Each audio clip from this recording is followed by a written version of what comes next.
గారిని పవన్ కళ్యాణ్ గారిని అంటే మాకు చాలా గౌరవం ఉందండి.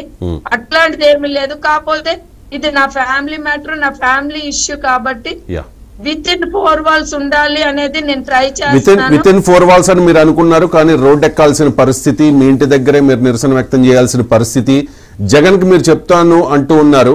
మీ డిమాండ్ ఏంటంటే ఆయన పార్టీ నుంచి సస్పెండ్ చేయాలి, ఆయన ఎమ్మెల్సీ పదవి తీసేయాలి, ఆయనకి అనర్హత వేటు వెయ్యాలి, అది మీ డిమాండ్. ఒకవేళ జగన్ పరిధిలో ఇది తేలకపోతే, ఆయనకి ఏదైనా ఆబ్లిగేషన్స్ ఉంటే దువ్వాడ శ్రీనివాస్ గారితో జగన్మోహన్ రెడ్డికి ఖచ్చితంగా మీరు అన్నారు కదా, ఇప్పుడు ప్రభుత్వం దృష్టికి తీసుకెళ్తాను, పవన్ కళ్యాణ్ దృష్టికి తీసుకెళ్తానని చెప్పి. నిజంగా నాకు తెలిసి మీరు అపాయింట్మెంట్ అడిగితే ఖచ్చితంగా పవన్ కళ్యాణ్ గారు అపాయింట్మెంట్ ఇస్తారు, వెంటనే మీ బాధ వింటారు. నాకు తెలిసి మీకు ఏదైనా న్యాయం కూడా జరగచ్చు నేను అనుకుంటూ ఉన్నా, ఎందుకంటే ఆయన గురించి పర్సనల్ గా కూడా నాకు తెలుసు కాబట్టి. ఇది నేను చేయడానికి ఏంటంటే సార్, రాజకీయంగా నేనేదో టీడీపీతో సేల్ అయిపోయానని ఇప్పుడే శ్రీను గారు ఆ మాటలు కూడా చెప్పారు. నేను అచ్చెన్నాయుడు గారి ఇష్యూస్ లో ఇన్వాల్వ్ అయ్యారని, మాకు ఆయన ప్రోద్బలంతోనే మేము ముందు ఇట్లాంటి క్రియేట్ చేసేస్తారని నేను వెనక ఇది కూటమిలో భాగం కదా మన జనసేన, బీజేపీ, టీడీపీ, నేను ఏ నిర్ణయాలు తీసుకొని ముందుకెళ్లేటప్పుడు ఆచితూచి వెళ్ళాలి కాబట్టి ఆలోచిస్తున్నాను సార్. కానీ ఖచ్చితంగా జగనన్న గారి దృష్టికి వెళ్ళాక 100% దీనిపైన దృష్టి పెడతారు. ఎట్టి పరిస్థితుల్లో ఆయన చాలా శ్రమ పడుతున్నారు టెక్కల కాన్స్టిట్యున్సీ కోసం. ఖచ్చితంగా శ్రీని గారికి పిలిచి కరెక్ట్ చేస్తారు అనేది నా ఫీలింగ్ సార్. ఓకే, కరెక్ట్ చేయడం అంటే ఓకే, మాధురితో ఆ సంబంధం వదిలేసాయి, మీ ఫ్యామిలీని బాగా చూసుకో, మీ కుమార్తెల్ని బాగా చూసుకో, మీ ఐఎమ్ సారీ మీ వైఫ్ వాణితో మాత్రమే ఉండండి, ఇటువంటి లీగల్ కాంటాక్ట్స్ కంటిన్యూ చేయకండి, అలాంటిది కంటిన్యూ అయితే కనుక ఖచ్చితంగా మీ మీద యాక్షన్ ఉంటుందని జగన్మోహన్ రెడ్డి గారు చెబితే, ఒకవేళ ఆ మాట దువ్వాడ శ్రీనివాస్ గారు విని ఆ రకంగానే నడుచుకుంటే అప్పుడు మీకు ఓకేనా ఆయనతో కలిసి ఉండడానికి?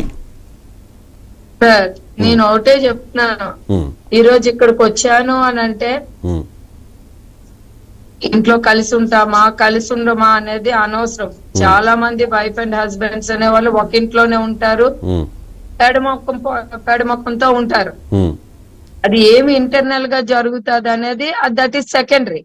బట్ సొసైటీలో కలిసి ఉన్నామా అనేది మాట్లాడండి. సొసైటీలో మాత్రం పిల్లలు డ్యామేజ్ కావకూడదు, పేరెంట్స్ అనే వాళ్ళు ఇలాగున్నారు అనేది నా పిల్లల మ్యారీడ్ లైఫ్ మీద గానీ ఇంపాక్ట్ పడకూడదు అనేది నా ప్రయత్నం నేను చేస్తాను. ఖచ్చితంగా ఒక అమ్మాయికి మీరు ఒక అమ్మాయికి పెళ్లి అయిపోయింది, ఇంకో అమ్మాయికి పెళ్లి అవ్వాల్సి ఉంది, ఖచ్చితంగా కన్యాదానం చేసినప్పుడు మీరు పీటల మీద మీరు ఇద్దరు ఉండాలి కదా, అది సాంప్రదాయం కదా. అవునవును. కాబట్టి ఈ సమస్యకు పరిష్కారం వస్తుందని ఆశిద్దాం. 4 walls అదే ఎవరికి తెలియకుండా గుట్టుగా. ఎందుకంటే సార్ నాకు దీన్ని నిన్నటి నుండి నేను చూస్తున్నాను, రాజకీయంగా లాగుతున్నారు. ఏదో తెలుగుదేశం హెల్ప్ చేసుకున్నాము అట్లా తెలుగుదేశం వాళ్ళు ఆయన ఏదో టార్గెట్ చేసి మా ద్వారా చేయిస్తున్నారు అనేది శ్రీని గారి ప్రెస్ మీట్ లో ఇప్పుడే నేను చూసాను. ఇప్పుడు చేయించి ఉపయోగం ఏముంది, ఆయన ఓడిపోయిన తర్వాత అదేదో ఎలక్షన్స్ కి ముందు అయితే ఒక ఆరోపణ చేసిన అర్థం ఉంటది. అవును, కానీ ఇప్పుడు అంతా అయిపోయిన తర్వాత ఇప్పుడు చేసే ఉపయోగం ఏముంది, ఇప్పుడు ఎన్నికలు ఏం లేవు కదా.